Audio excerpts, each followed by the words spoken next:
If you're a business owner, you don't need us to tell you running a business is tough. Don't let QuickBooks and spreadsheets slow you down anymore. Now is the time to upgrade to NetSuite by Oracle, the world's #1 cloud business system. NetSuite gives you the visibility and control over your financials, HR, inventory, e-commerce, and more. Join the over 21,000 companies using NetSuite right now. Schedule your free product tour right now at netsuite.com/C-suite. netsuite.com/C-suite.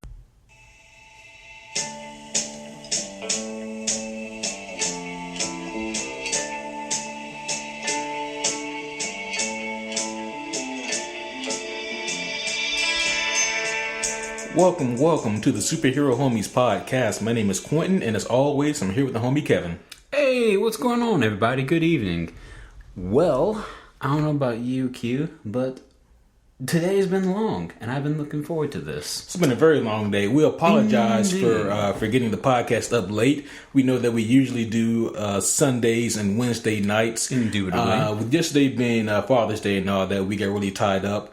No, we're not fathers, but we have fathers. Exactly. So celebration to them. Yeah. So that was kind of a thing. I keep feeling like today's dadgum Tuesday for some reason. I don't think it's Monday at all. Like, my brain's just convinced tomorrow's Wednesday, bro.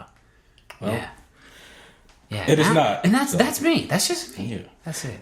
But anyways. Yeah, guys, hope that everything's been going great. Hope you guys are ready for another fun-filled episode of Superhero Homies. Tonight we're talking about the state of the Marvel Cinematic Universe. Hell yeah, because everybody knows after that last movie, by the way, tons of spoilers ahead. If for some whatever the hell reason you haven't seen freaking Infinity War by now, just keep listening. It's too late for you, you know? Right. Yeah. And the words of the legendary Notorious B.I.G., if you don't know, now you know.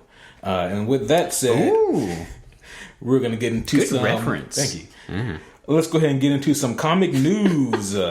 Yeah. We have a good bit tonight. All right. Let's do it.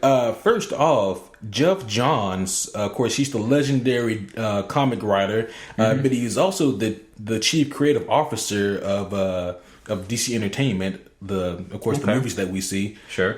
He's actually stepping down as the as the chief creative officer of DC. Really? And he's taking a more creative role. That'd be good, actually. Yeah. Okay. Geoff Johns, he's actually going to write and produce the Green Lantern Corps movie. Yes, that's what I'm talking about. Yes. So redemption. That. You know that giant ass Green Lantern omnibus that I have downstairs? Oh yeah. That's written by Geoff Johns. Good. So we got the right guy in charge. Oh yeah. He's definitely by far the best Green Lantern writer and the longest running Green Lantern writer. If anyone can write and produce a movie of this caliber, it's definitely him. I think that this can be the equivalent of Winter Soldier to the DC movieverse. Right, it has the potential to. Yeah. Because Ed Brubaker, who wrote Winter Soldier, actually helped write the movie Winter Soldier, which is why it came out to be so great. Yeah. And with Geoff Johns being the writer for so many Green Lantern comics and having him write this movie and produce it, I think that can be really great. It has a lot of potential. As long as the Warner Brothers executives keep their damn noses and hands off of it, this can be fantastic. You heard us, vultures. Yeah. I didn't mean that. I did. But I wonder what Ryan Reynolds' initial thoughts are whenever he hears this. He's probably going to be thinking, I wish I was attached to this Green Lantern movie and not the other one. Exactly, yeah. Oh man, this gives too many avenues for jokes, man. What's the next one? Next up, Iron Man is getting a new comic series later this year, and he's going to be dating the Wasp. Yeah. Oh, yeah. Looks like there's some drama in the Ant-Man household. Right. Ant-Man was just too small.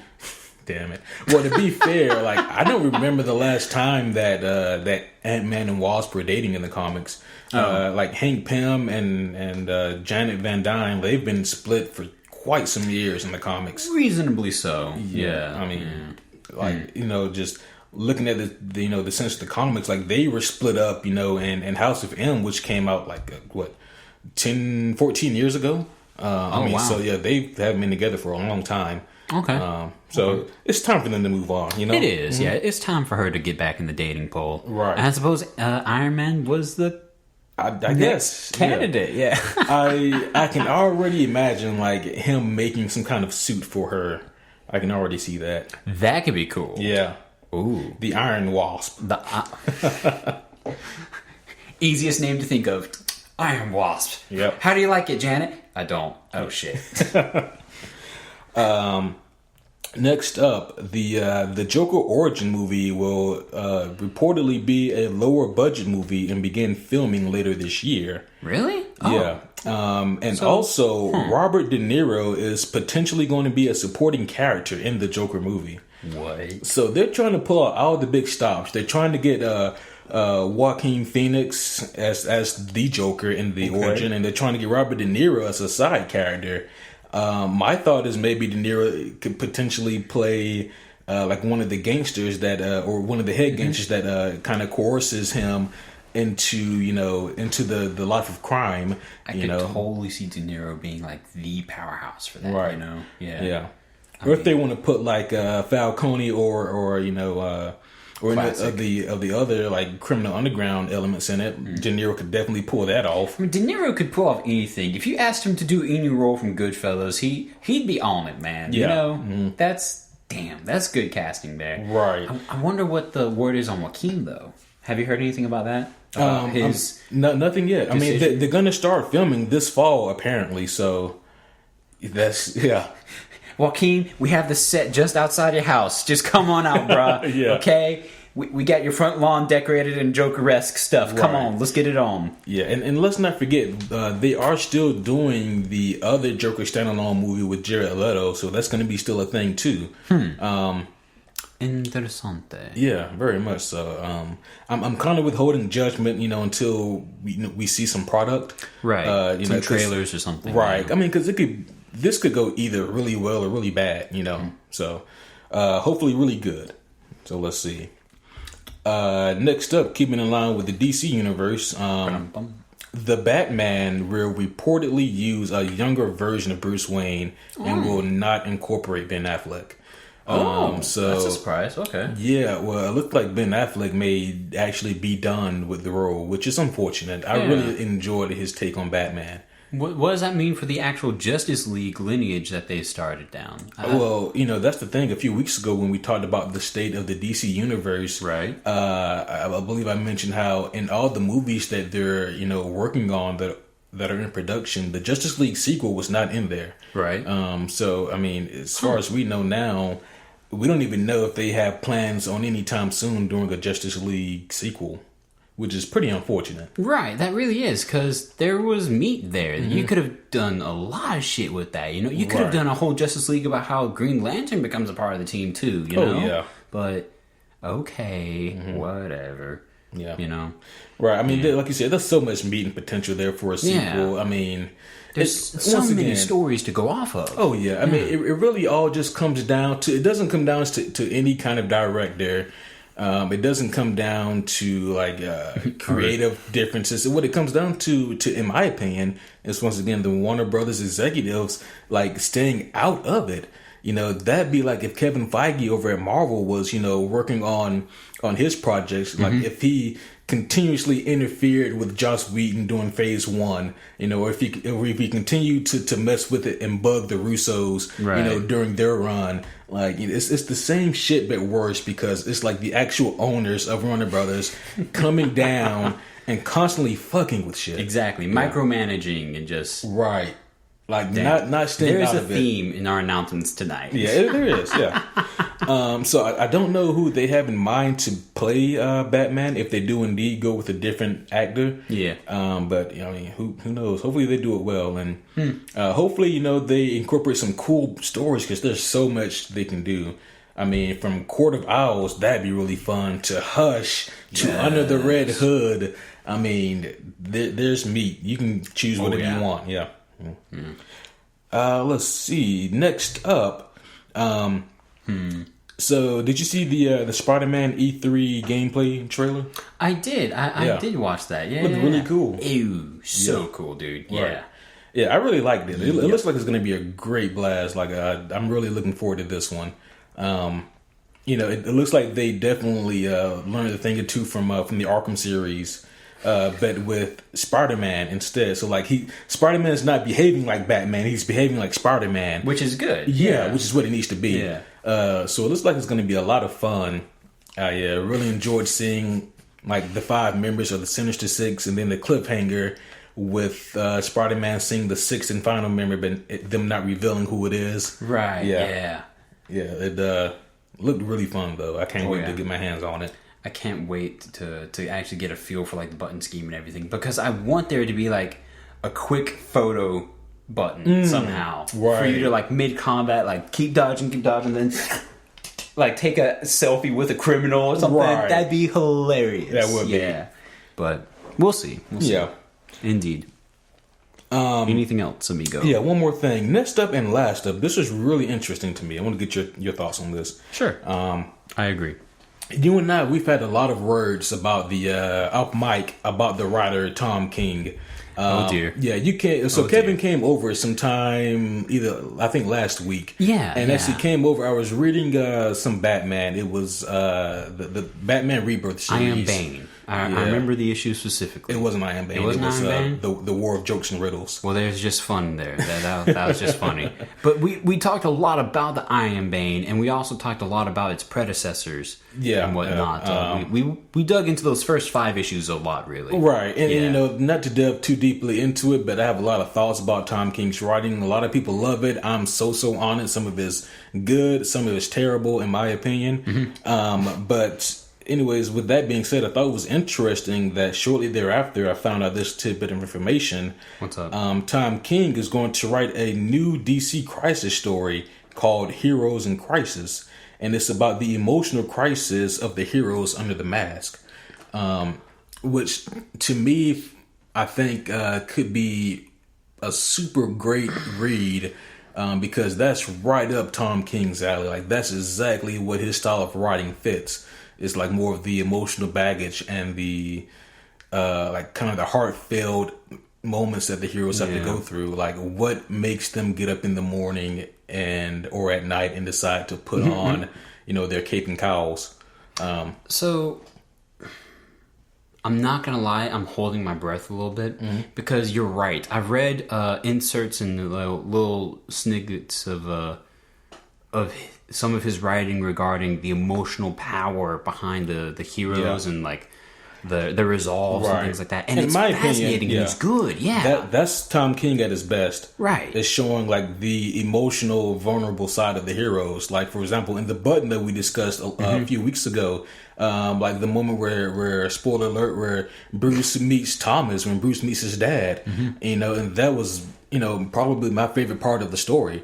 And there's plenty of moments throughout this run in DC Rebirth where he just hits you with the emotional gut punch, and it's great. That's definitely what Tom King is good at doing.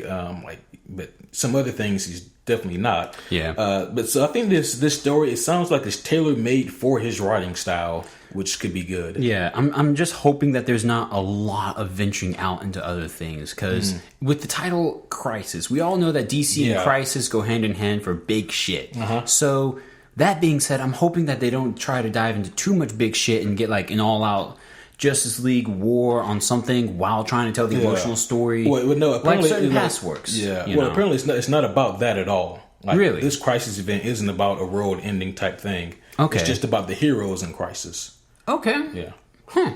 Interesting. In that case, I'm less hesitant, but I'm also very curious now. Like, okay. I'm cautiously optimistic. I think it's going to come out later on this year. I think like around September. Each chapter begins the same way. All the heroes trying to get out of bed, literally, and it's always the same first question: why do I do this? Yeah. Oh yeah. But that is going to be it for comic news. And next up, we have our comic question of the week. Yeah. This week is actually going to be a little bit different from our typical format for comic questions. So as you guys may or may not recall, last Sunday when we podcasted, we did the superhero questionnaire.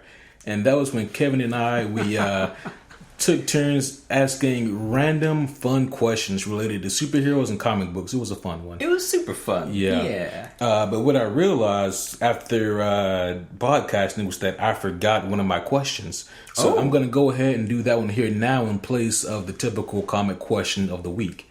I'm ready. Yeah. Let's do it. Oh, yeah. What's the question? Wait, you got to flip over to it. Yes, I do. Yeah. I'm curious. So the question is as follows, Kevin. Who do you think has the tougher skin, Colossus or Luke Cage? Well, shit. Luke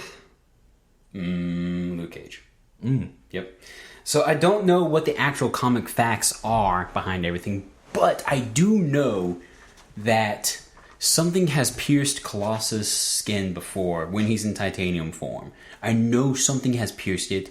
And I know in the Netflix series we see like the Judas bullet bullshit, and it like pierces his skin, and that's cool. And that might have actually been derived from a comic as well.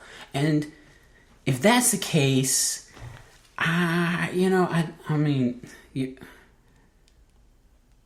little column A, little column B, but I'm still gonna go with like Luke Cage's skin. Right. Yeah. Because if Luke Cage got something sharp enough, he could pierce Colossus. But if Colossus got something super sharp, I don't think he could pierce Luke Cage. Oh, yep. He's thinking about it. He's gonna... There's the thought. I had to sneeze, in case you guys were wondering what the hell Kevin was talking about. See, at that moment, it would have been great for us to have video. Mm-hmm. Yeah. I also think that Luke Cage has the tougher skin. I do think that Colossus is stronger, but I think that Luke Cage has the tougher skin. Even just from a comic book standpoint, we've seen examples where Wolverine has cut through titanium, specifically Colossus's organic titanium skin. But to my recollection, we have never seen Wolverine being able to cut through Luke Cage's skin. So yeah, I don't think that that Colossus's titanium skin, as tough and as durable as it is, I don't think that it's tougher than Luke Cage's skin either. Right. Yeah. But again, we're also talking about little column A, little column B. They're both tough as nails. Oh, absolutely. You know? Yeah. Mm-hmm. They could both eat nails for breakfast and be like, hey, pass the box. I'm still hungry. Right. Or technically the plastic bin. They don't come in boxes much anymore. Whatever. Anyways. Yeah, so that's going to be it for the comic question of the week. I'm counting that as the correct one. I am not counting that as a correct. I'm counting that one as a null and void one. Oh, okay. Oh man. But yeah, guys, I hope you guys enjoyed that question. And as always, if you guys have any comments on that, if you think they were wrong, or if or anything of the like, then you know where to hit us up at. But hell yeah. Or if you really want to, let us know what your favorite question was and what your answer to it would have been from the last podcast too. Or if there's a question that you guys would like to see us debate. Ooh, yeah, we'll actually call you out, say your name and everything, and give you props for the question. And say my name. All right, Walter. You goddamn right. That was beautifully done. I forgot what I was saying. No, wait, I got it. Yeah, we'll give you the attention and let you know, hey, guys, this is this person's question, and then we'll answer it. Hell yeah. That'd be fun as crap. Let you know you appreciate it, for sure. Yeah. But yeah, guys, so it's time for the podcast. The state of the MCU, the Marvel Cinematic Universe. Let's build this giant chessboard that's just been flipped over and then put back together. Mm-hmm. Let's talk about it. Which direction is the appropriate way to start this off with? The way that I feel is most appropriate is to start off with the most current issue, and that is Avengers 4, technically, moving forward. Okay. Because that's going to be the closest approaching thing here. Right. I think that... Besides Ant-Man. Right, yeah. Also going to talk about him, but I'm not certain, but I'm pretty sure Ant-Man takes place prior to the events of Infinity War. I think so, too, because it's so strange how they didn't try to incorporate that story at all. Like, nothing. They did a good job with the movie, and I'm not debating that, and that was I still thoroughly enjoyed it, but that's still like a curiosity. So how are we going to interlay this, or how are we going to fix this if it requires fixing, you know? So anyways, what you were saying. Yeah. But yeah, so I really think that, you know, with talking about Avengers 4 and like the potential theories or plots, I do think that it's also important that we do talk about Ant-Man and Wasp and also the Captain Marvel movie, seeing that these are the two movies that are going to be in between Avengers 4. But with Avengers 4 coming soon or next year, what are some of your potential thoughts and theories on that, Kevin? What do you think is going to happen in this movie? Because whatever happens, I feel like has to kind of reshape the Marvel Universe to prepare for what's potentially to come. Okay. First, I'm going to state a few of the obvious ideas, but I want to go into some detail that maybe certain folks have not thought about yet. We know from the ending of Infinity that the original Avengers, the crew from the first movie, they're still here. None of them turned to sand or dust or whatever you want to call it, space particle, okay? We still have Cap. We still have, you know, good old Tony. The same with Scarlet and the Hulk and freaking Hawkeye somewhere too, you know? Yeah. All of them are still there. Yeah, he meant Black Widow. You said something. Yeah, dadgummit. I reverted back to old me. I used to always get Scarlett Johansson mixed up with Black Widow, and I would just call the character Scarlet. Yeah. Or that too. I always made that mistake too. Like, oh yeah, when Scarlet did the cool thing with the guns. No, wait, Kevin, come on, you know? Anywho, when Black Widow didn't dissolve in the space particle. Right. So we know that the original crew is still here. I think that they're going to have like this big old grand gesture, this symbolic last fighting attempt at taking down Thanos, and that would be dare I use such an overused word, but that would be amazingly epic, you know? That would be something that we would just eat the shit out of as watchers, you know? Right. And that being said, I think that it would not only be their amazing epic go at him, I think it would be their last epic go together. I think that this is a movie where all of them are cutting the rope and just getting loose from the Marvel MCU, man. Right. I think that at this point, that was going to be the last time that we'll definitely see Chris or Robert. Chris Hemsworth, maybe. The same goes for Mark. The same goes for Scarlett. All of the original actual actors there, you know? I think that itself is going to be the last handing down and letting go of the torch. Right. You know? You know, I've since changed my thought process as to like who could come back and who's not. So what's the update then? I think that Chris Evans could potentially come back and nothing more than like, you know, glorified cameos. Because I was just thinking of the events of the comics, and there was a while where Steve Rogers actually stepped down as Captain America, and he let Bucky keep that role, but Steve Rogers stayed on as like almost like the leader of S.H.I.E.L.D. type deal. And I remember that. Yeah. I think that that Captain America, and by Captain America I mean Steve Rogers, I think that he could potentially take on that kind of role and just maybe kind of come back, you know, for little cameos when needed. I don't know, because who knows? Maybe the Russos think that it's a little too obvious to kill off Captain America. Who knows? Maybe. Heaven knows that. In order to get rid of a character, you don't necessarily have to kill them.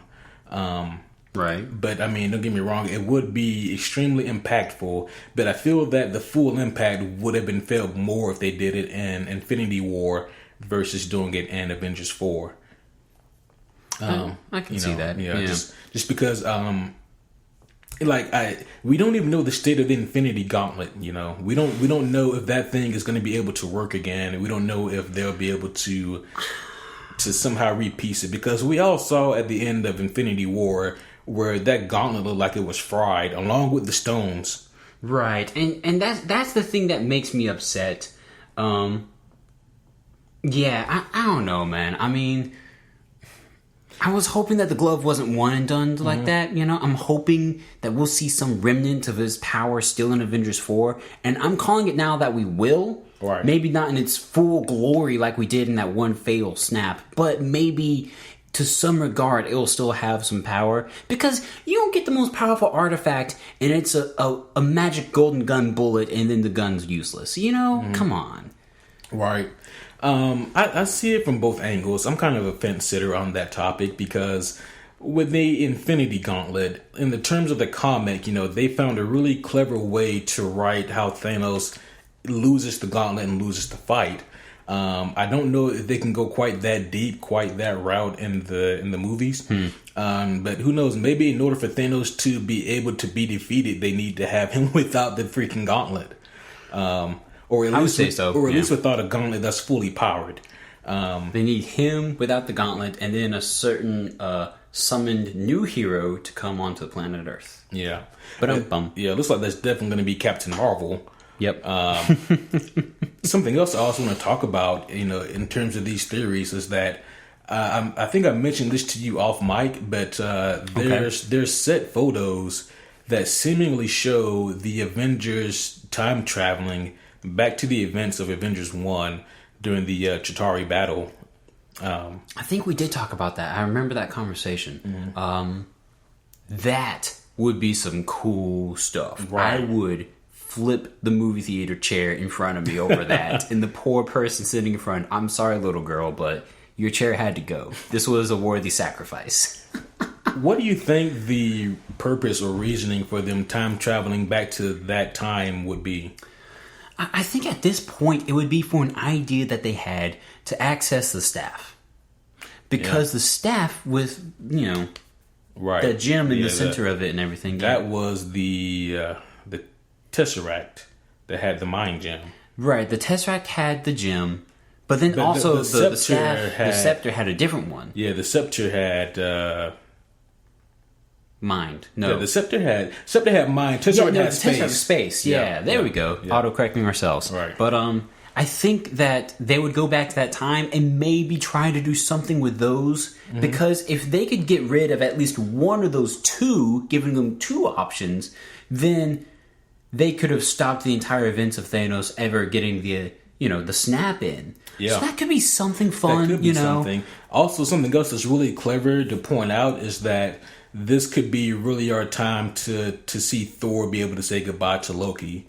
That could be some emotional pull. Ooh, And also, something else that's cool to note is that most of the Avengers, because it's going to be the original crew that's going to be potentially time traveling in this theory, but most of them look different than what they did in this movie. Oh, yeah. For example, Chris Evans with the beard now is Captain America. Thor with the short hair. Even Natasha with the blonde hair. Yeah. I mean, they're all sporting slightly different looks now to kind of differentiate them from maybe their past selves. That's true. Even Iron Man, his old suit's a joke compared to his new one, Yeah. I mean, and then one thing I'd love to see is...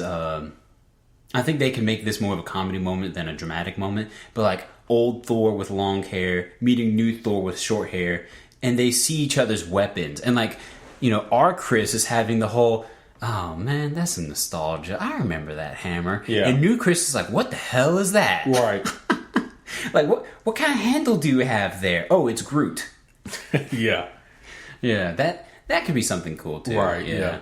There's a lot of fun with that, and I once again I have to say kudos to Marvel for keeping Avengers 4 under the wraps, because that was filmed concurrently with Avengers 3. Like, there was no break between the filming of the two movies and Captain Marvel. Like, all three of those properties were pretty much being filmed all together. So it's going to be really interesting to see if they can continue to keep that under wraps. But they've done a damn good job somehow. Yeah, I think they will. Yeah, I'm pretty sure, unless they purposely leak, quote unquote, something and let that all air out in the open, But you probably have to imagine, with Marvel being such the giant conglomerate that it is, like, there's probably clauses out the ass that say, if anything in your department is leaked, you will face the wrath of the mouse. Exactly. You don't want to face that. Yeah. You know what I think they're doing? There's a funny short story. I'm going to take a minute or two to tell it real quick. So back when the OG Star Wars was being filmed, George and one other person They were in a room together. One of the main producers, they were in a room, and they called in our boy Mark Hamill, right? And this was, I don't remember when this was announced, but it was well before the 6th movie was ever released. It was well before even the 5th movie was even started on or something like that. I can't remember. But long story short, George and the other producers sit Mark down, and they tell him, this is the plan. You are going to be Darth Vader's son. 3 people know this. Me, him, and now you.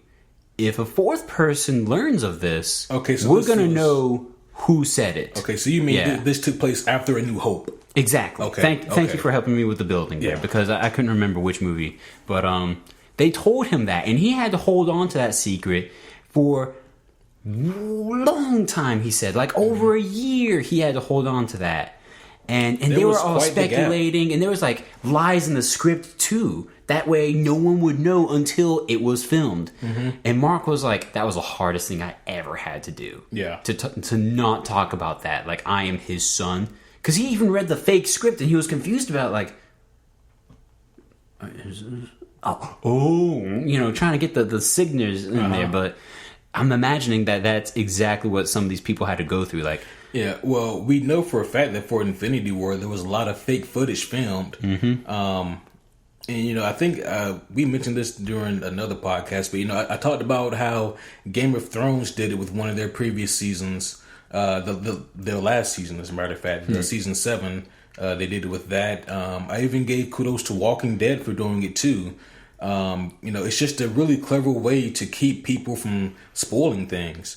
Yeah. Like if you have Negan kill everybody on set, then how do you know who really dies? If you have Game of Thrones film, Jon Snow dying again, or Daenerys, killing Cersei or something crazy like that, how do you really know what's happening? But yeah, I always thought that filming fake footage, even though it does prolong the process and it's got to be more expensive, in the end it's probably worth it, because we live in a day and age where nothing is sacred and anything will be spoiled. Exactly. Yeah. People know half the plot before going into the movie. Right. Yeah. But I guess bringing this thing back around though, what's up? Talking about Avengers 4 and the potential theory that they could time travel. For one thing, I'm not even sure how they would be able to time travel, and also, it's like even if they could, we spoke about the purpose of that, and how it could potentially be to get one of the stones before Thanos has his chance to. Right, but that's a little too easy to reach too, though. Like who knows what it? But that's me speculating and thinking too much. What's up? Yeah, no, it could be anything. But who knows? Maybe this is where they go back to get Captain Marvel. Maybe, for all we know, maybe Captain Marvel could have been somewhere in the events of Avengers 1, and we just never noticed. It wouldn't be the first time they do a clever adding in right into that, know? So that there could be some meat there. We'll see. Yeah. Mm-hmm. I'm curious. Yeah, it's just... I think it's really cool and equally frustrating that we really have nothing to go off on as to what Avengers 4 could contain. Exactly, you know, and we'd love to imagine that it's the return of so many heroes, because we definitely have to talk about that, We can't not talk about our dissolved brethren and sisters, Right. So the way I look at it is that, for those that died in Infinity War, there's, in my opinion, there's like only one of 2 ways in which at least some of them could potentially be brought back. Either A, the gauntlet and the gems are still in functioning use and they can be brought back that way. Or B, maybe someone like the Beyonder or the One Above All or another Eternal in the Marvel Cinematic Universe could potentially have the power to bring them back. This would be an interesting way to introduce more Eternals in the picture. True. Or they could even simplify it and take the liberties that movies, can do with these comics, and this is why they're time traveling, to try to repair that and try to do whatever in the past so that people in their present time actually don't dissolve and come back. So who knows? That could be a tie-in. Right. I feel like that's getting way too sticky with the properties of time travel and potentially what you could do. Oh yeah. Yeah. At that point they're at that point you're getting way too convoluted than what's necessary. While I appreciate a plot that's not oversimplified, I also appreciate one that's not up its own ass. Well, here's my way I'm going to put it. Mm-hmm. I appreciate a plot that hasn't been done before. Mm-hmm. That idea itself screams Back to the Future, Exactly. Right. And there's a reason why we haven't had any movies try to copy Back to the Future, because that shit is damn hard. Right. Like the whole time travel thing is so hard. Like, I don't envy the writers who write time travel movies, because they would be pulling their fucking hair out trying to figure out what would happen theoretically if this happens in the past. What changes that in the future, and then if this character goes back to the future, and then how does that alter these events? Like, there's no way to even theoretically get a time travel movie correct, because it just fucks with so much other stuff. What was that one time traveling movie? Bill and Ted's something adventure. What was that? Help me remember. Bill and Ted. I don't know. Keanu Reeves. Yeah, young Keanu. Yeah, Grim Reaper. They did not give a shit about time traveling rules. Right. Well, that movie didn't have to. It didn't. And see, that was just kind of fun. Mm-hmm. Yeah, that could be a fun Patreon to cover. I don't know. No? Okay. It doesn't matter. Anyways. Yeah, but just thinking more about, what they could potentially do in Avengers 4. Mm-hmm.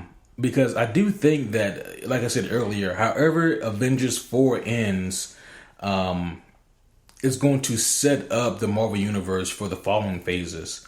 So whatever happens at the end, it's not going to be all right, the threat is defeated, time to continue normal life. That's definitely not going to be it. Right. I think it's going to end with something, maybe not cataclysmic, but something that's going to be mind-blowing. Exactly. Something that's going to change a lot of emotional aspect, a lot of perspective, and really just feel like there's only one logical shift left to make. And that shift is going to be us entering the doorway to this new age of heroes. Right.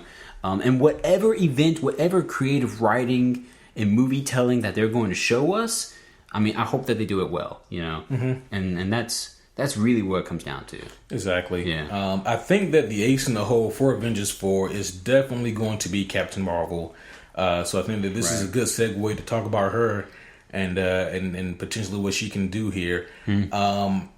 And I actually think that in the terms of the movies, just from what I've read, I think that Captain Marvel is going to be different than most comic book characters in the movies.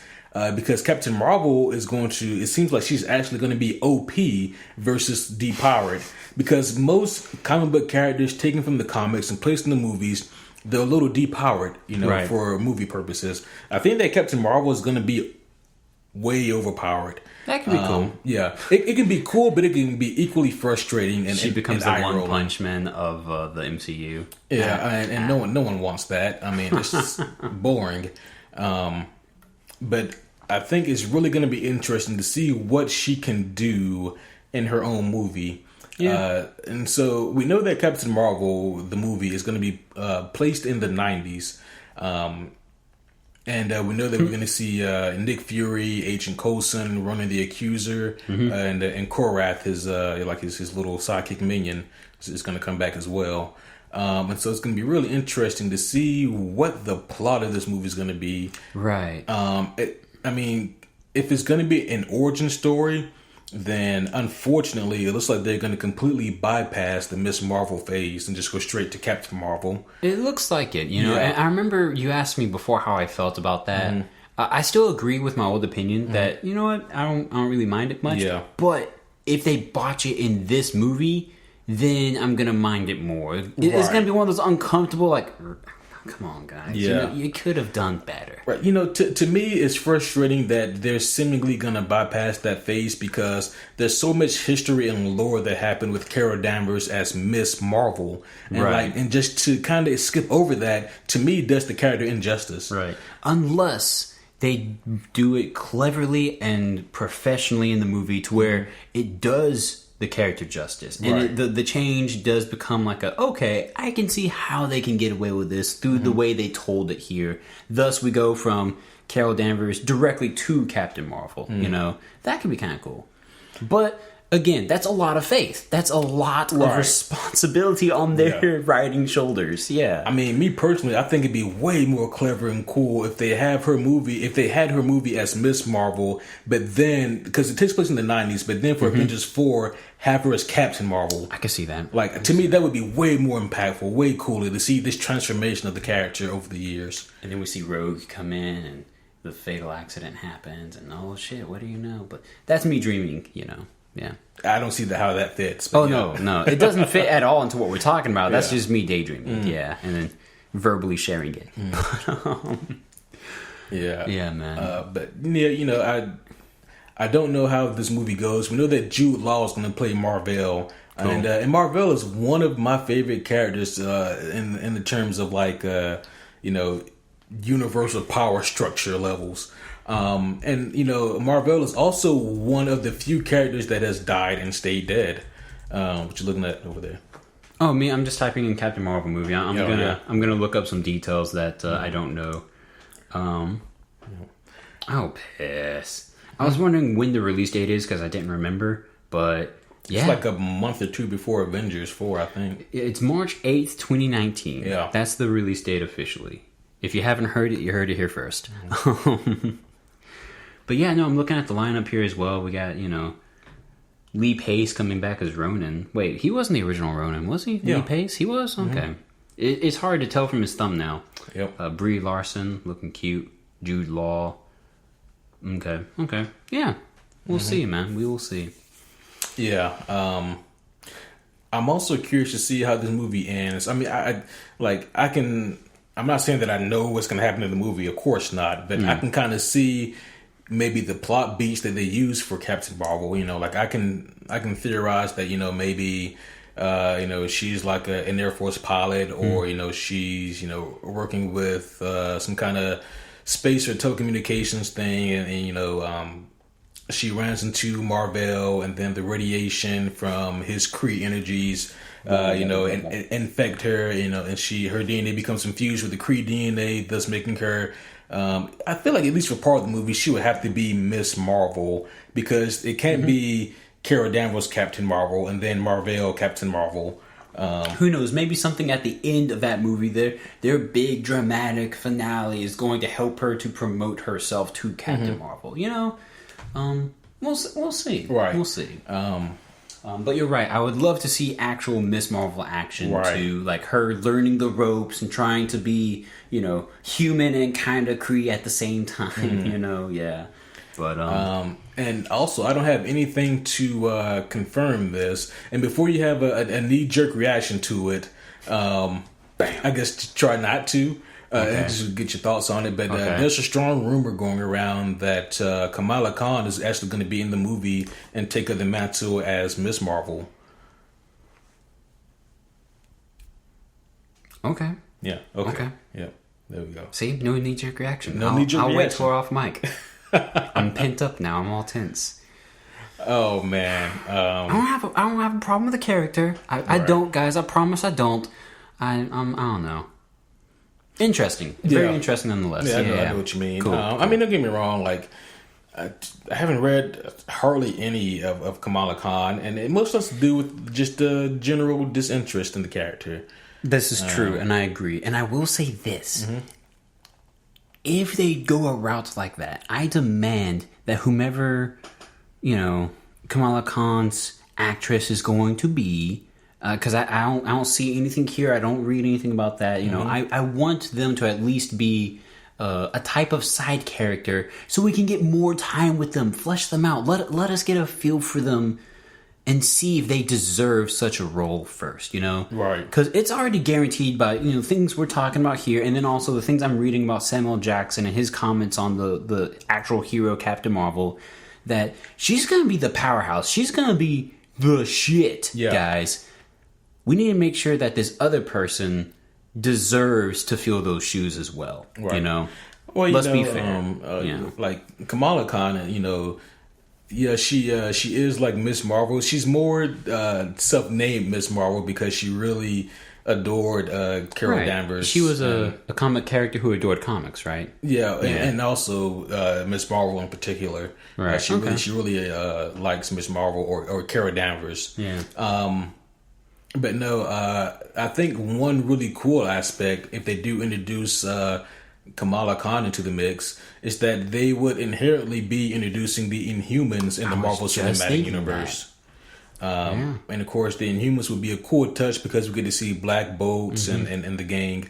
I still kind of want Vin Diesel to do that part too. Yeah, I still think he could do it pretty well. I can see other people too, but also Vin Diesel. Right. It'd be frustrating for Van because he still technically never gets any real speaking lines. Exactly. Either that or he gets the most powerful one, you know. Oh, yeah. Yeah, either or. But no, yeah, so I don't know how Ms. Marvel or how Captain Marvel the movie ends. It probably ends with her looking at her pager and seeing Nick Fury, send for help. Because she has a pager, yeah. That she might, and hopefully we see the backstory behind that. Like, why in the world? I'm pretty sure it's because it takes place in the 90s, and so that's Nick Fury's way of communicating. True. Like, true.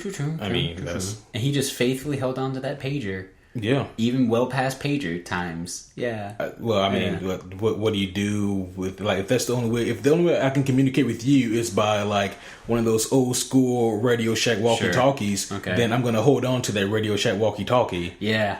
But then that sucks because they only have, like, a distance of, like, not even a mile, right? Yeah. Yeah. I never had a good one, so, yeah. Anyways. Just like this hypothetical scenario, of course. Exactly. Right. I think that's the same reason, of course, why he would hang on to that pages because that's the only link that he has to communicate with Captain Marvel.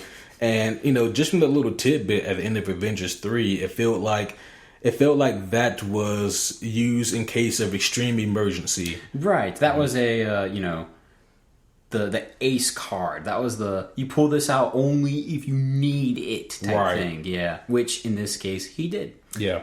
Yeah. Let's talk a little bit about life after Avengers 4.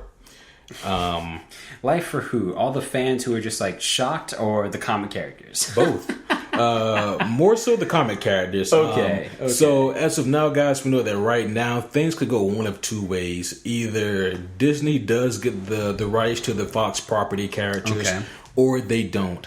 And of course, by the Fox property characters, we primarily mean the Fantastic Four and their rogue gallery, and the X-Men and their rogue gallery. Right. So, before we press the gas pedal anymore, let's add some clarity drops into all this and everything. So, we talk about that.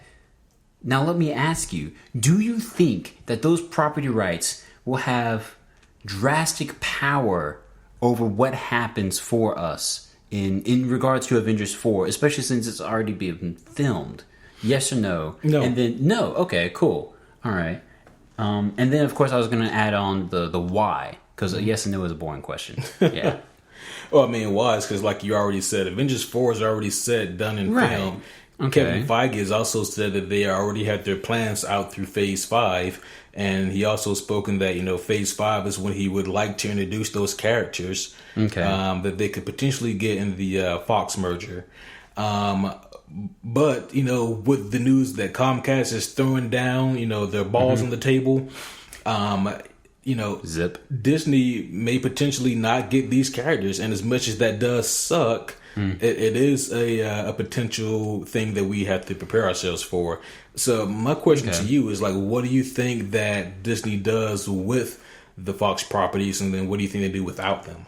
I think with them, we already have thought about this, and we've already had time to daydream and to really hope about this. We hope for character meetings, and we hope for actual movies and things like this, and Disney casting power to be behind a lot of the Fox properties. Are in this dream case scenario, the former Fox properties being over on our side of things, and we can actually see like some cool stuff there, like Fantastic Four and Spider-Man movie all integrating with like the Avengers and stuff, because they're all in New York City in the comics. Come on, that's a lot of meat there, and cool stuff like that. Sure, but if that doesn't happen, I think that conflicts. I made up a business. Comcast is going to make like a Netflix type thing, an online media based thing, and we'll see some potentially cool and maybe even great stuff from that. Right. But we're never going to see coinciding awesomeness. We're never going to see that conjoined power, especially like we felt, for an example, with freaking Infinity War. We saw a lot of conjoined awesome meshing that we never thought of before. Rocket and Winter Soldier, man. That was some cool gunning action, you know? Just things like that. But I think, honestly, if Disney doesn't get these properties, I mean, obviously they're not going to go under. No. You know? But I think that it will definitely say, well, okay, we just got a little bit more of a shelf life on what we can do here, so let's carefully tread and see how we can make this last, you know? I think that that Comcast acquiring these Fox properties is a smart move for a couple of reasons. One, there's more to Fox than just their comic book characters. Of course, there's the Blade Runner series, I believe, the Alien series. Also, yes. The Predator series, I believe, is also Fox, and there's even more. Fox has a lot of properties, guys, and so this acquisition is more than just Marvel characters. But I think that one smart thing for Comcast to do, since to our knowledge they don't really produce any material themselves, they just display the material. They provide a source for material to be shown. I think that maybe one smart move that Comcast could make is to rent their properties out to Marvel. That way they get their money back. They recoup their money. They do the same thing that Sony has done with Fox. The same way that Sony is renting out Spider-Man to the Marvel Universe. I think that if Comcast gets these acquisitions, maybe a potential move for Comcast isn't to try to produce their own movies, but try to rent these characters out to Marvel. Honestly, I can see them doing both. Because I don't think that they'd buy out these characters just to rent them. That would be a powerhouse bomb move. You know, that's like business tycoon. You won the game. You're done. Put the controller down. Right. But I think at the same time, they could win the game and the DLC, to continue my metaphor there, if they did that, rent out the characters per se, and then at the same time create their own little projects, their own productions, and say, oh, well, hey, now we have, you know, this TV series, the Fantastic Four and whatnot, and fun. But made by who? I mean, how much does Comcast make as far as, like, is there a Comcast Studios? I mean, at this point, we know they have money. They have power. Yeah, they can make that. This is a new frontier for them. Exactly. Like, I don't think that Comcast gets these acquisitions and then tries to clumsily make their own properties out of it. Like, because they don't have anything. I mean, for example, you know, even Amazon, you know, with Jeff Bezos and the gang, like they are making their own original content. Netflix made their own original content. Tons of it. Yeah, I think that if Comcast wants to go that route, the smart thing to do would be to make your own original content first, see if you're good at that shit, and then try to make these acquisitions if you're going to make your own content. True. True. But, and who knows, maybe they're already working on some stuff that we haven't heard about. Maybe they already have thought about that, and like as a secret meeting inside the business, they're trying to build that infrastructure. They're trying to lay that foundation and say, okay, how do we do on these shows and this who knows, you know? Right. That could be fascinating. Yeah, and I'd love to break into a meeting and watch. I mean, maybe some of you homies listening, you know more about the infrastructure of Comcast and what they're capable of. I mean, but just from my knowledge, they're not actually producing content. They're not actually creating content. They're the ones that just put it out there under their umbrella. Watch, one of the comedy execs is actually listening right now, and they're just like, actually, you know what? Yeah, we are going to make our own shit. We're going to make a TV show. Well, if that's the case, then I want at least 3% of all your earnings. Well, damn. Yeah. We'd be set then. Oh, yeah. Like, all right. So the podcast is going live permanently. You know, screw the jobs. Yeah. But something else I wanted to ask you though was what's up? Like, what do you think that Marvel does themselves without these properties? Like, who do you think they introduce into the MCU? Honestly, honestly, man, I'm really worried about that. You know, I'd like it if Comcast got the properties, because that means it's not going to be monopolized. You know, right? Because let's face the facts, folks. This is capitalism. It is. This is capitalism winning a big fat trophy and just sitting on its happy ass eating grapes. You know, not feeding itself, of course. But it's a double-edged sword. Yeah. Yeah, but at the same time, if they don't get these properties, that means that the quality of our stuff has a threat.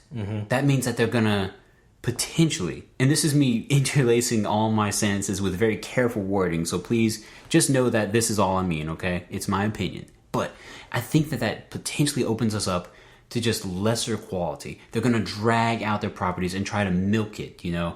And as they drag it out, the quality is gonna fall just to absolute... Why did they make this movie? This was kind of trash, you know? Right. I mean... Like, I think that one thing, for example, like, we know that with Fox, you know, for all that they don't do well, one thing that they've always nailed is the complexity of Magneto and Professor Xavier. Oh, yeah, that's true. And, you know, we talked in the past about how sometimes Marvel doesn't really do well with their villains. And so if you have an X-Men standalone movie with Magneto acting as the main antagonist, you know, they can't afford to drop the ball with Magneto. I think that's a really devastating thing. That'd be a huge dip in quality. So I feel like if the acquisition does happen and Marvel gets it, they have to find a way to really write these villains more powerfully. Just because they can't afford to mess it up. Yeah, no, agreed. They'd have to go to a tutoring class or something. Damn. But you know, also like we spoke about last time, you know, they've done really well with the last two villains with Killmonger and Thanos. I mean, so we do know that it's entirely in their wheelhouse to create a powerful and impactful villain. But they're definitely going to need to, and that kind of leads me to like another question, which is like, who do you think the next big bad is going to be after Thanos is said and done? I mean, for me, once again, it really depends on the merger also, because I can see them using Galactus. I can see them using Doctor Doom. Galactus was my first thought. Doctor Doom would be so much fun. But again, they have to learn how to be villains, you know? Yeah. I mean, but we know that they can, so... Yeah, I mean, we've seen some great ones being fleshed out, but... I mean, I can even see them using someone like Apocalypse and giving us a better Apocalypse than what Fox gave us. That would be amazing, actually. Yeah. That'd be cool. I mean, there's a lot that they can do. They can even go the Onslaught route if they want to. Wow, I forgot about Onslaught. That'd be amazing. Yeah. So there's a lot that they can do here. It just really depends on what they want to do. They could give us a Mr. Sinister beforehand, you know, to introduce the idea of Apocalypse. I mean, there's that could be. I think that one could work both ways. I think that could either be really well done, or I think that could be a victim of the drawing out. It just kind of depends, you know? Yeah. Explain. Well, if they make a whole arc building up to Mr. Sinister, that could feel... Well, no, I meant like Mr. Sinister introducing the idea of Apocalypse, meaning that Apocalypse is still... You know, you didn't mean that as like a whole arc for Sinister and then a separate arc. Okay. Look at it as Loki being the one that kind of introduced us to the idea of Thanos. Gotcha. In that case, that could be great. Yeah. That could be money, you know. Because we even got a little teaser about Mr. Sinister in our Deadpool 2 recently, you know. But I would love to actually see some hardcore Sinister.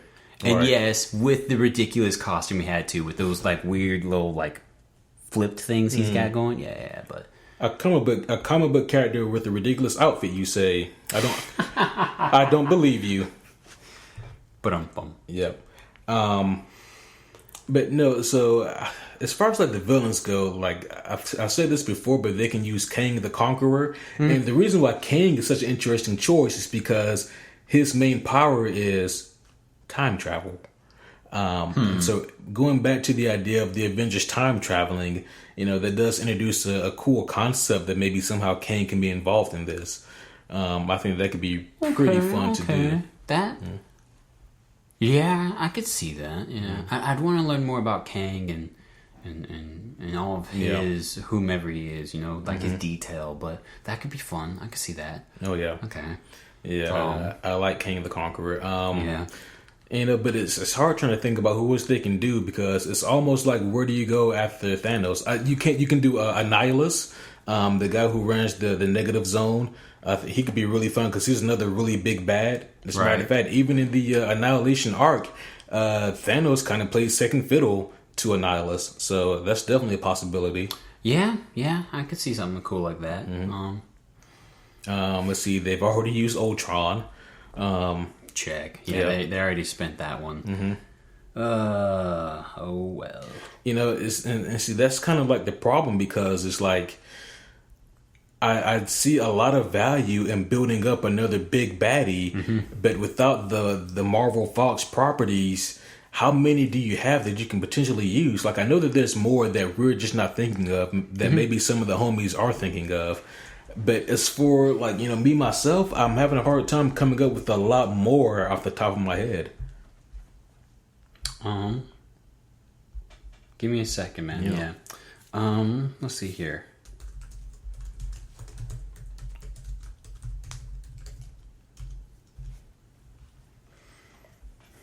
Okay.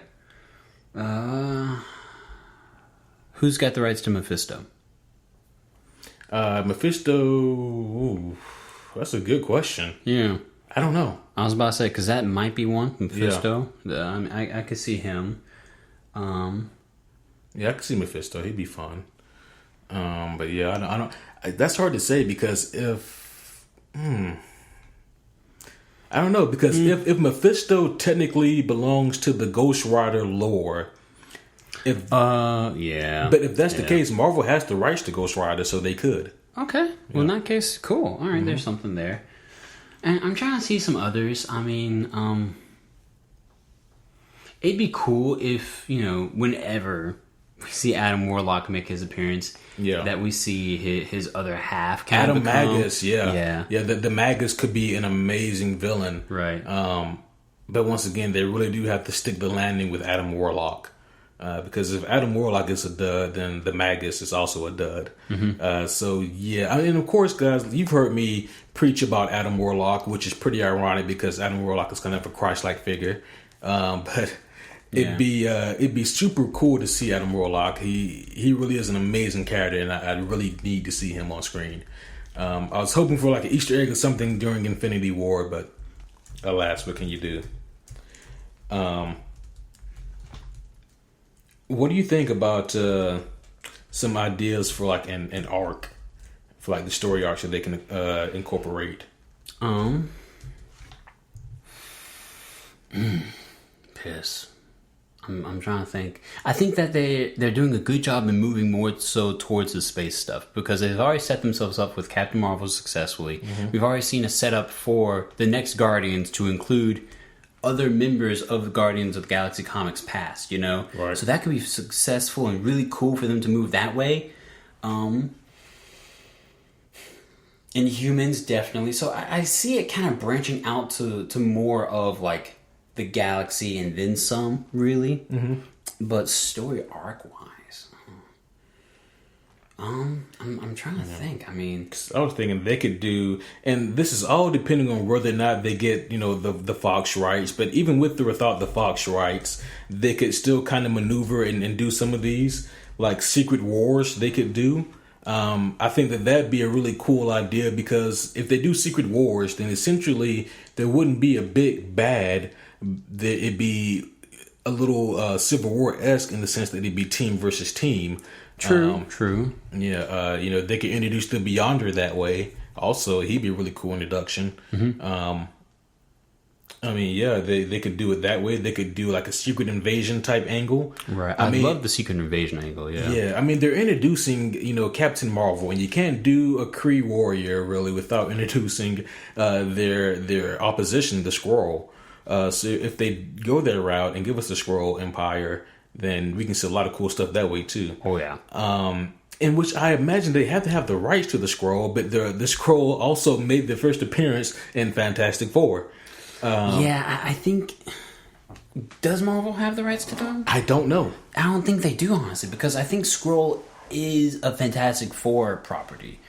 Could be. I'm pretty sure about that one. I think that the Skrull fall under the same umbrella as Scarlet Witch and Quicksilver, in which it could be both. Okay. That could work then. Mm-hmm. That could be cool. And then some other villains that could just fill in certain movies. What if we get some cool random appearances we never thought about, like Taskmaster or something, you know? Yeah. Yeah, that could be fun. It'd be really fun. You know? I always thought that Taskmaster would be a fun villain if they did another Deadpool movie. Also, yeah, because he and Deadpool have some great dialogue together. Yeah. Oh, yeah. I like the idea that Ryan Coogler wanted to do. Ryan Coogler really wants to introduce Kraven the Hunter in Black Panther. I think that would be... That's money. That's money. Yeah. Because that's another hunter, but a bigger, badder hunter than Claw. Right. Yeah. Well, Claw's not really a hunter. Claw's like... Okay. Trying to get... That's a different class. Okay. Yeah. Okay. Yeah. Give him his own thing. Yeah. Mm-hmm. A scavenger. But Kraven the Hunter, like... I mean, and also, if you really want to, get balls deep in it, then you can also introduce Spider-Man in a little bit, True. There's a lot of fun to be had there. Like with this universe, that's the thing. Like they can do a lot of things, introduction wise. Like if you want to have some of these characters intermingle a little bit more, they can. Yeah. But having Kraven the Hunter, enter Wakanda and search for the legendary Black Panther would be fucking awesome. Oh yeah. Yeah. I really like that idea. That'd be powerful. Yeah. So that does kind of remind me here. What's up? We do know that regardless of like the Fox merger, if it does or it doesn't happen, Marvel does already have a slate of films that they're preparing to do after Avengers 4. Okay. We know for a fact that we at least have these 3 movies for sure. Hit me. We have Homecoming 2. Awesome. Black Panther 2. Okay. And Guardians 3. Okay. Those 3 movies have been confirmed. They are going to happen. Cool. There is a comment I do want to make real quick, just to hold true to our promise. So forever ago, whenever we made the announcement of our podcast regarding the review of Infinity War, we talked about in that podcast how we knew that these certain characters had movies to come back to. We also included Doctor Strange on that list. Yeah. One of our listeners who commented on the page, her name being Catherine Robinson. Catherine, you had a great comment, actually, so thank you for making it. Do we have evidence for Doctor Strange 2? Is there anything about that? We have evidence of Benedict Cumberbatch coming back as Doctor Strange. Okay. Whether or not that confirms another movie, I mean, technically it doesn't, but I mean, what else would he be doing after Avengers 4? I mean, he could just cameo, I suppose. He could just come in and cameo appearances. But also, I don't see why you set up Baron Mordo at the end of Doctor Strange. True. If there's nothing to come back to. True. I mean, I guess at this point, it's just really strong evidence that there will be a Doctor Strange sequel. But as far as like a direct Doctor Strange will come out approximately at this time, we have nothing. Right. Okay. So, well, Catherine, thanks for a great comment, because that made me think like, well, where the shit did we pull that from? Let's speculate. Right? Hell yeah. But no, we definitely do know that Black Panther 2, Homecoming 2, you mentioned as well, definitely. Right. Hell yeah. Yep. Okay. I mean, and we have some evidence concerning Homecoming 2. We know that Jake Gyllenhaal will be playing Mysterio. Yeah. I'm really curious to see that. I'm curious to see what that outfit's going to look like. I want a fishbowl. I already said it. I'm saying it again. I at least want a fishbowl somewhere. This reminds me that during the filming of Spider-Man 1, the Tobey Maguire, Sam Raimi film, there was a lot of the film where we had Norman Osborn, Willem Dafoe, where he literally had like the producers and the costume designers go back and redesign the costume several times for the Goblin because he thought it looked fucking ridiculous, and he was like, there's no way that I can do this performance that you guys want me to do in that outfit. Like, that is just, not going to happen. Yeah. So the Goblin outfit that we have in Spider-Man 1 has been redesigned several times. And a lot of people still think it looks kind of ridiculous. But that's honestly because some costumes are just hard to do practically. True. One example of one that they did practically was actually Vulture. Yeah. They actually did some justice for that and then some, you know. They brought that one out and said, okay, hell no, we can't do this. What's that around his neck? The fluff? No, we're not doing the fluff. Right, yeah. You know. Instead, we're going to have it as a coat that he wears, which is damn really good. That's genius, you know, right there. And you know what? Mysterio could really benefit from some of that same genius. He could, yeah. I mean, so I think the same guys that did Homecoming 1 are doing Homecoming 2. So we're going to need you guys to get really creative with that outfit. Hell yeah. Yeah. Actually, scratch that. We're going to need you to get creative with every Spidey villain outfit out there, you know? Right. Yeah. Unfortunately, like, they won't use Venom because Sony is doing their own Venom movie, of course. Right. Which is not connected to the MCU, we found out. Oh, go figure. Yeah. So Wait. Tom Holland. I heard rumor he wanted to make an appearance in that one or something like that. Well, there's a rumor that Peter Parker made cameo in it. It still hasn't been confirmed. So we don't know which Peter. We just know probably not Tom Holland. They said Tom Holland as Peter Parker. Oh, okay. Yeah, so they even specified. Cool. Yeah, but once again, we don't know. So yeah, we'll see on that. But I mean, Homecoming 2 could be a really great movie. Homecoming 1, I really enjoyed. Yeah. As far as Black Panther 2 goes, I don't know. I mean, I really don't know what happens in that one. I don't know where you go after Killmonger. Honestly, yeah, I mean, and that's the thing. Like, if they had the freaking rights, you know, they could use Doctor Doom because he's a natural next step. They could use Namor; he's a natural next step. Gosh, that would be amazing. Yeah. But at this point, you know, we're just kind of fanboying out about what we wish would happen. Exactly. Yeah. Isn't that what we're good at, though? Very true. One of the things on the list. Yeah. But yeah, I really don't know what they do for Black Panther. They could do Kraven the Hunter. That is still a strong possibility. Like that. Yeah, I would like that a lot. Mm-hmm. And as far as Guardians 3, believe it or not, I'm actually extremely excited for Guardians 3. Oh, I believe it. Yeah. I mean, they gave us such a setup to where it's easy to have faith in it. I mean, really. I mean, they already set up Adam Warlock. Right. We saw his cocoon at the end of Guardians 2. And now with the Nova Corps being destroyed, there's strong potential that they could bring in Richard Rider as Nova and introduce that character. That would be amazing also. That would be stupid fun. Right. Yeah. Finally another powerhouse character too. Yeah. And I would also love to see like the emotional impact that maybe Peter and the gang has to go through trying to deal with the loss of Gamora. Yep. That'd be a lot of fun also. I think that, you know... Also that and the idea that they have to, you know, undissolve and come back and solidify. Yeah. Because they're pretty much all gone except for Rocket. Exactly. Like, there should be a cut scene in the director's cut of that movie where it's like, so how is it like being dead for you guys? Not much. Yeah. Yeah, me too. Yeah, that is true. They do kind of have to come back. Yeah. But, you know, another running theory right now that the dissolved heroes are going to be property of the Beyonder, and they think that they could potentially set up the Secret War fight. Like, if you win, you get to come out type deal. Oh, my gosh. Yeah. A gladiator fight. I love gladiators. Yeah. Oh, shit.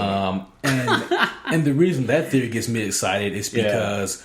for those of you that have read the original Secret Wars comics, you know that in that comic run, Spider-Man, he gets his classic black suit there. Yep. And then he finds out that, oh shit, this is not a suit, this is a fucking symbiote. Exactly. Like, this is a living thing. Yeah, this is a living creature. But they probably won't go that route at all with the Venom movie. Right. Yeah. Mm-hmm. That'd really be pushing some legal boundaries there. It would be. Especially if we don't win bonus properties. Yeah, and by we, he means Marvel. We get nothing except, you know, we get to see them make the movies. Exactly. Yeah. But, I mean, we as a fandom, you know, right. Yeah. Mm-hmm. You guys know what I'm saying. Yeah. Yeah. You know, this also got me thinking, like, you know, there's just so much that could happen, but we literally have no idea what could potentially happen. Oh yeah, no, tons of this is speculation. I mean, all of this is speculation. Exactly. Essentially, yeah. We have evidence, and then from there we just build our bridges. Yeah. Right. I will also throw this theory out here because this is essentially what this podcast is: theory crafting 101. They could. I think at the end of Ant-Man and Wasp, that maybe the Wasp disappears. She gets disintegrated. I think that they end with the post-credit scene of that happening. Could you imagine the emotional aspect of that at the end of the movie? Just like, oh, you've had times for the wounds to heal. You've had time for your emotions to rebalance themselves. Well, guess what? More people are dissolving, Reminder that everyone else dissolved. Yeah, I think that Peter Parker's ending. I mean, I think that's a definite thing that could happen. Seeing that this movie reportedly takes place before, Infinity War, I think they could end with them seeing, that the results of the snapping fingers. Yeah. Mm-hmm. I think that would be a powerhouse thing to do, and I think that'd be a great way to tie Ant-Man back into the plot. Mm-hmm. Just like, kind of like guys, what the hell happened? Wasp disappeared. I don't know what's going on. Yeah. Something like that, but we'll see. Yeah. Wow. Yeah. That could be a really sad ending all of a sudden. Yeah. Like, hey, we defeated the ghost. Go figure. What was her name again? I don't know. Oh, you're gone. You're not here at all. You're sand. What do you know? Yep. Mm-hmm. But. Yeah. But. Yeah, I mean, there's not a whole lot more I have for. We pretty much covered everything that I wanted to talk about, which is, Avengers 4 and what we could potentially see there. Right. Life after Avengers, whether we do or don't have the Fox properties, like the new slate of films being like the Homecoming 2, Black Panther 2, Guardians 3. Right. We talked about the Captain Marvel movie, what we could potentially see there. I have one more question I wanted to ask you, and this could be the end all, like, last little bit of this episode, but a reminder to our listeners and to ourselves, at the end of Infinity, we saw Thanos go, and you clarified for us on that podcast that we saw him go to his farm, his actual home. Yep. And that was nice, and that was scenic, and that was a really cool and artsy ending to such a villain. Or ending of this segment to this villain. Where, like, what do we see in him? Because the movie was as much about him as it was about our heroes. I would say more so about him. Exactly. To one point, one could even, like, argue, had they not known the characters at all, that he was the hero of the story, But again, that's a whole nother argument that I don't have time to go on. We've already spoken about that. Exactly, that too. Go listen to the review. But that being said, what do we see him doing? Because he's not going to sit there and twiddle his thumbs and wait for them to come as he's, harvesting his space corn. So... that's the thing. Like, I don't really have any kind of strong canonical evidence to kind of give me any strong ideas. Anything from the comics, maybe? Well, that's what I said. I don't have any kind of strong canonical evidence. Okay. I mean, okay. Just because, the events happen so differently in Infinity Gauntlet. I mean, for example, he does, of course, destroy half the universe in Infinity Gauntlet, but it's because of his, not so much his ego, but his insecurities and his own lack of self-respect that causes him to lose, because he subconsciously doesn't feel like he's worthy to win this. And Adam Warlock is the one in the comics that points that out to him. But here he has succeeded with his goal in destroying half the universe. And now he has gone into seclusion on his planet and he's resting. I don't know exactly what that means that he needs to do next. It would, like, the only thing I can think of is that they do play on Thanos' subconscious, some of his own self, those underlying insecurities. Right. Again. Yeah. That's kind of my thought too. I mean, if they play on that, the only issue with that is that they didn't introduce that idea in Infinity War. And so now just to bring it up all of a sudden in Avengers 4 could give a lot of people like confused, what the hell? I think you're right. And I think it would be me having a lot of faith again. But I would love to see that side, because that would give them a fresh take on a villain writing that they've never done before. You know, Right. that'd give them a whole nother angle that they'd have to write this character in. But I think that there's potential still for something like that. You know, like he's still haunted by the image of Gamora the child. You Right. know, and that's like his personage of death, essentially, in the movie universe, rather than actually seeing Lady Death, you know? Right. So there's some fruit potentially, but Yeah. we'll see. We'll see. I mean, who knows? Maybe Lady Death does show up, and maybe in this version, maybe this version of Lady Death tells him that your sacrifice was good, but it's not enough. Who knows? Maybe that draws him out. You know, I mean, we really don't know at this point. I mean, because there are no signs of Lady Death, and of course, that was intentional. Right. That doesn't mean that we won't see Lady Death. I think there's still a possibility that we do. Yeah. I would have loved for them to have hinted a little bit more to her in Infinity, had that been, you know, a more definite idea. But I suppose that there's still the ability as well to write that in too. Right. You know, that'd be cool. because you guys gonna have to excuse me for repeating myself, but like I said in another podcast previously, we can't forget at the end of Avengers 1, Thanos' little right-hand man guy said, in order to go, if you go to Earth and fight the Avengers, that is to court death. And then Thanos turns around with a smile, with that grin. Right. So, I mean, they have already introduced the idea, and I don't think that they go back on that now. You know, I would hate for them to do so, because that is a beautiful setup, years in the making, literally. And yeah, I mean that could be some fruit to dig that out and say, hey, you wanted to court me, what's up, I'm here. Right. Well, guess what, I need some more. Yeah. I'm an expensive date. Right. Yeah. But I mean, yeah, I really don't know how they do it. I would hate for it to be as simple as Captain Marvel comes in and saves the day. Same here. Yeah. Like, we don't need a One Punch Man in this. Sure, that anime is successful on its own, but don't dare do that to our movie, damn it. You know? Yeah. You know, that would really fall flat. Exactly. Like, okay, I'm done. I'm leaving Q. Yeah. Yeah. But yeah, I'm not really sure exactly what kind of route they go here. One thing we didn't talk about also was Hawkeye. And how, you know, of course, we didn't see him in Infinity War. And I think, I know I mentioned this to you. I don't know if I said it on mic, but my personal running theory is that in Infinity War, Hawkeye's family, they all vanish. And that causes him to go into hiding as the Ronin character. That would be cool. Yeah. That would be really cool. And then it's like a big reveal. Yeah. Yeah. That'd be really fun. I mean, we'd know the reveal, but I mean, others wouldn't. Yeah. Unless you're listening now, because then now you know. Or unless you read a lot of comics too. Or that too. Yep. But yeah, so I mean, honestly, guys, like it's really hard to speculate now as to what could happen without seeing Avengers 4, right? Because that's gonna set up like the next big phase, the next big slate of movies that we could potentially see, the next big bad guy, and the potential heroes that they could introduce in the future.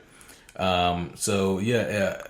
And also, I just want to say this also. I don't want to call bullshit on the Russos or Kevin Feige or anyone. Oh dear. But I kind of do, in the funnest of ways. What's up? Just because the Russos have explicitly said, and Kevin Feige has also said, that Avengers 4 is not a sequel to Infinity War. Yes, the hell it is. It is a direct sequel.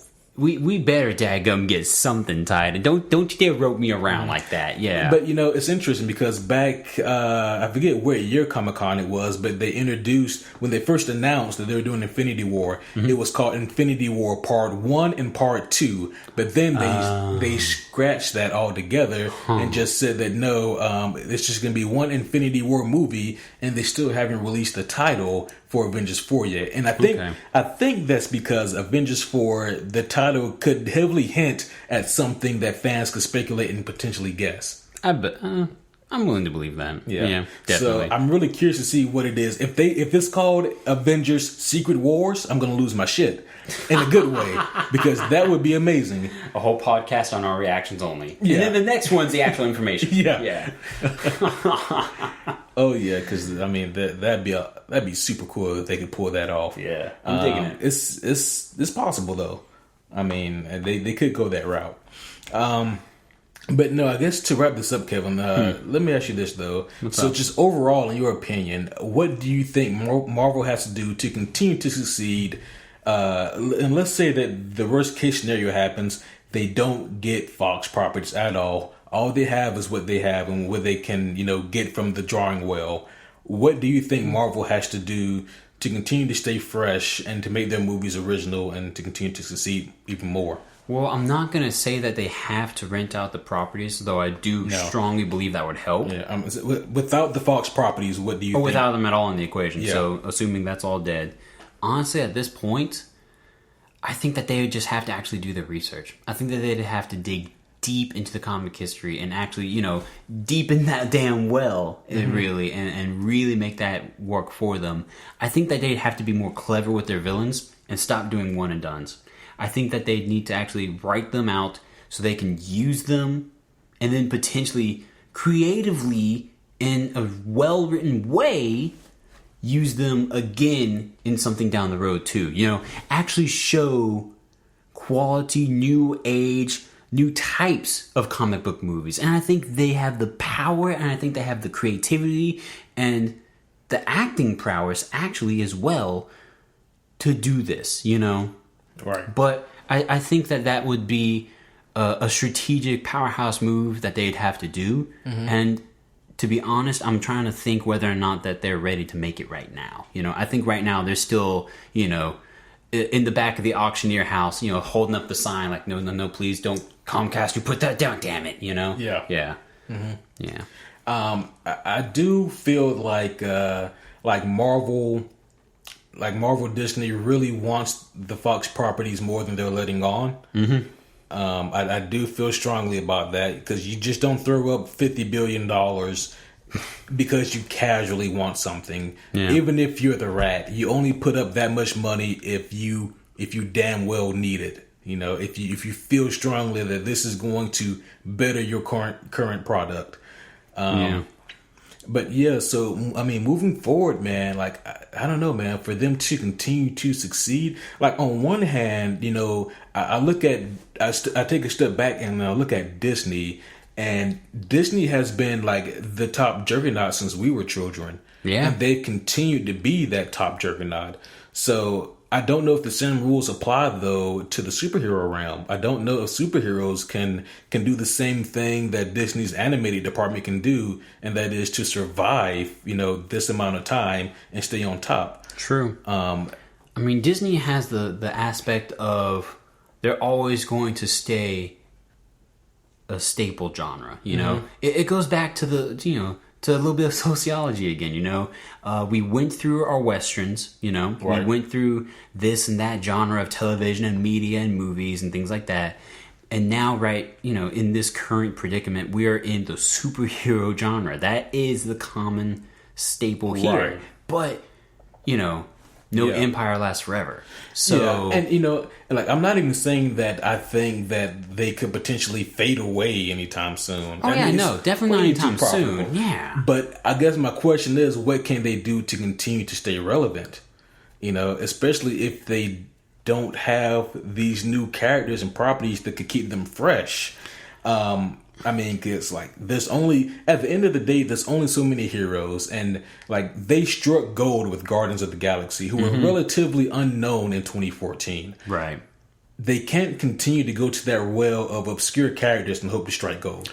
I think at this point, what they can eventually do is play off the new age Marvel stuff. Your Kamala Khan, would be your new Hulk kid. That would be Amadeus Cho. Thank you. That would be. I do think that Betty Ray Bill would be awesome.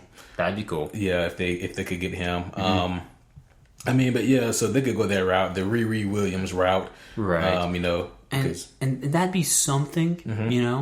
That'd give him a few extra gulps of drink, but Right. I don't think that's going to deepen the well there a lot. I mean, well, here's the thing. Like, we do know that sometimes they struggle with their villains, but for the most part, they really do well with their heroes. True. So if they do decide to incorporate Ironheart, or Amadeus Cho, or the totally awesome Hulk, then or maybe the new Hawk girl, whatever her name is, the Archer chick. yeah, Clint's. Well, that's Clint's daughter. I don't really see that happening. Oh, okay. Yeah, Kate Bishop. Oh, thank you. yeah. I forgot the name. Yeah. But I don't. I mean, I don't really know. Like, I think that they can. I think that they will succeed with pretty much whatever heroes they're introduced. Because, please name a dull hero in the MCU. I mean, if there's any, there's not many, right, at all. Yeah. So I think that whatever heroes they choose, they'll succeed for the most part, unless they go too far left field. Mm-hmm. Like I said, don't try the Guardians route too many times with that obscure character list, because you won't succeed every time. Exactly. Some of them are going to be duds, and honestly, that's another thing. I think Disney's going to have to be ready for that, for duds to come. Yeah, well, they're predicting that Ant-Man and Wasp is going to have their lowest opening ever, which was just disappointing. I mean, it's unfortunate. Yeah, like, why would you predict that, guys? Well, it's not that Marvel's predicting it, but like the movie analysis are predicting it. Yeah, but even still, it's like, come on, guys. Yeah. I mean, and I don't envy Ant-Man and Wasp just because they have the unfortunate responsibility of following Infinity War. Exactly. No movie wanted to do that, but something had to. Mm-hmm. Yeah.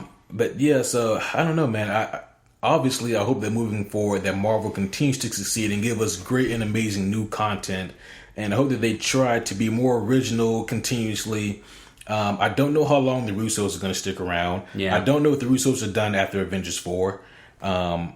That's a good point too. Yeah, because the directors might just be burned out too. He's like, all right, this was fun. I'm done. Right. I mean, they're like, look, we gave you guys Civil War, we gave you guys Infinity War, we gave you guys Avengers 4. Like, that is like, they could say like the last 6 years have been hell on us. True.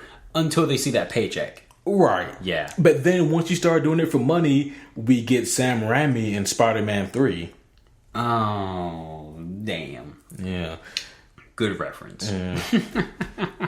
So, I mean, we'll see, guys. Obviously, Disney always finds a way 9 times out of 10. Yeah. I hope that we get more Winter Soldiers and Black Panthers and Homecomings and Infinity Wars and less Ant-Mans, less Incredible Hulks, less Captain America First Avengers. In other words, I hope that we get more movies that incorporate original concepts, strong plot lines, and amazing characters. Exactly. And less subpar movies that'll do. Yeah.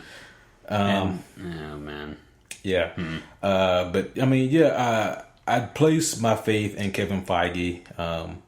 I hope that man continues to succeed in all that he does. Yeah, agreed. And I guess before we wrap up, just really quick, one last concept that they could potentially do. I don't know how easy this would do, but if they could pry their Netflix properties from Netflix, it would be great to see some of them on the big screen. I would love to see a Defenders movie. Oh yeah, that would be cool. Yeah, I think the closest we'll get to that is Defenders season 2. Yeah, but yeah, that'd be fun to see with Frank Castle. Yeah, I'm not letting up. Yeah. Any closing comments, Kevin? No, man. I think we said it all, dude. I do invite the homies to, to keep liking, keep listening, and subscribe to us even if you haven't hit that yet. And if you got some free time, want to show a little love and charity towards us, feel free to leave a comment on the iTunes page and the Facebook page. Let others know what you feel about us, do so. I mean, we'll give you a shout out. We'll show you some love back. Absolutely. Yeah. And I hope I'm not speaking too soon, but Kevin and I, we will be beginning filming Superhero Homies short videos that you guys can look forward to soon. So if you ever wonder what our beautiful faces look like, then prepare to be disappointed. Yeah. But yeah, so there will be more superhero homie content coming out. Of course, there's our Patreon page that has our extended content, our material that is non-superhero or comic book related, things such as your favorite video games, TV shows, new movies that aren't comic book related. Yep. We just did Incredibles, and a couple of days we're going to be doing Jurassic World, The Fallen Kingdom. If you guys want just our new movie reviews, that's just $1 a month. You can get all of our new movie reviews. If you guys want all of our new awesome content on the Patreon page, and for $3 a month, you guys can get everything that we produce. But yeah, as always, guys, if you guys have any kind of questions, comments, gifts, fresh food supplies, or movie sequels from Marvel, then hit us up at superherohomies@gmail.com or the Facebook page, Superhero Homies. And, also, guys, this Wednesday we'll be covering Man of Steel. The critically... the movie that has received like mixed reviews, like critically acclaimed and also critically panned. It depends on which camp you're in. Basically, we're gonna give our honest thoughts on that movie come Wednesday, and I'm looking forward to that one. But that's gonna be it for tonight, guys. Yeah, guys. So we'll see you guys in a couple days, and until then, I'm Quentin. I'm Kevin.